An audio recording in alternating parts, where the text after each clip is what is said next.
Alrighty, hey guys, welcome back to another video, and today we have a hotfix for the 1.6 beta. So this is the first hotfix, if I'm not mistaken. No, not the first hotfix. I think this is the second one. But yeah, it's a pretty sizable one, as you can see. There are crashes, fixes, and changes as well, and also one multiplayer crash fix. So we're gonna go over it all together and yeah, see what it's all about. Alright, so first they have single player crashes. First, they fixed a crash that affected saves with the rival gang moving in issue active. So I'm guessing once you had that quest enabled, there was a crash that would occur on different saves. That is now fixed. Then they fixed a crash that occurred after completing a noble's crafting order. Obviously, the new crafting orders, there's still some bugs in them, and obviously they're gonna do a lot more tinkering with it. But there was a crash and it was fixed.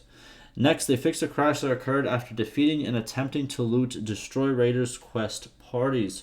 So there was a problem if you tried to actually loot some of the stuff that you got from the quest. That is now fixed. Next, they fixed a crash that occurred after sieges that involved the player party as the besieger's party. Okay. So if you were the besieger as the player, there would be a crash that occurred. That is now fixed. Then they fixed a bug that prevented the launcher from starting on the machine that has 2-core CPUs. Okay, so it wasn't launching for some reason if you had a 2-core CPU. Now it should, so go check that out. Next, onto fixes. First, they fixed the never-ending war bug that involved Destroy Raiders issue parties without the player party in it. Okay, so I'm guessing the Destroy Raiders, I'm guessing if you had it open, the war can never end. I'm guessing you can't like propose peace or anything like that, but that has not been fixed. Then they fixed a bug that created crafting orders for the main hero. Okay, so I'm guessing, well, obviously, since you are the main guy, it kind of doesn't make sense that you're doing orders for yourself. So, all right, good to see that it's fixed. Then they fixed a bug that caused crafting piece selections to reset after crafting your weapon. They're supposed to stay saved, and now it's fixed. Then they fixed some text layout issues with Chinese translations. Okay, good to see. Then they fixed a bug that made the main party unusable if the main hero died as a prisoner in disguise and the selected heir was in the main party. That is a very specific event, but if that event happens to you, it is now fixed. Then they fixed a bug that prevented the desert speed penalty from being applied. Very good. I like the new desert speed penalty, and good that it is now fixed and actually works as intended. Then they fixed a bug that prevented modded sounds from playing as 2D sound even though it was marked as 3D. Okay, so there was some sound problems. I don't know exactly how that works, but good to see that is fixed. Now onto changes. This is kind of like the more interesting stuff. First, Experienced Smith and Steelmaker 3 perks secondary effects updated. Experienced Smith, successful crafting orders give +2 relationship with notables. Steelmaker 3, successful crafting orders give +4 relationship with lords, and research point experience needed for unlocking a new part formula has been updated. Cool. So now you can actually earn relationships through the crafting orders, which makes sense.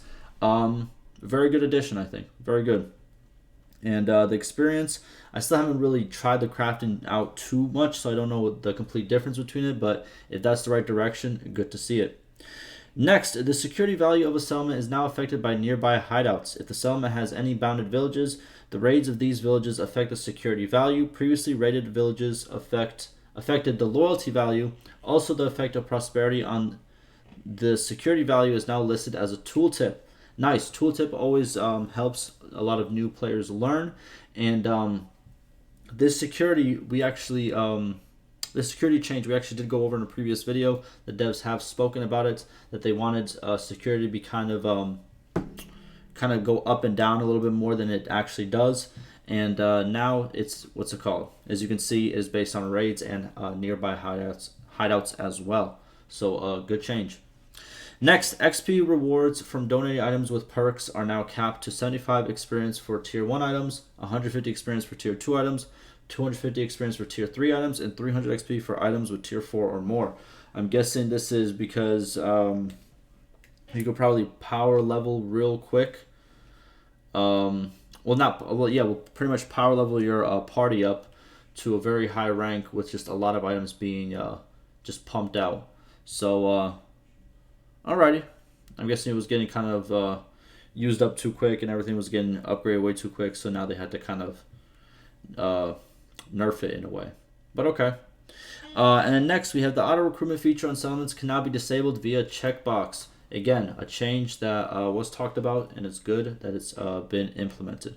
Again, it was a change that I really, I felt like it was more just a gameplay feature. People had to play around with it, but the devs said otherwise and said, hey, we can make it into a checkbox where it can be disabled, and now they have done that. And then for the multiplayer, we have one crash fix. They fixed a crash that occurred when joining a server. Good to see. But that pretty much does it for the hotfix. Very good hotfix. A lot of this stuff was actually mentioned by the devs to come out in 1.6.1 or 1.6.2. I'm talking about the changes mostly. And it looks like 1.6.1 is probably in testing for longer than expected.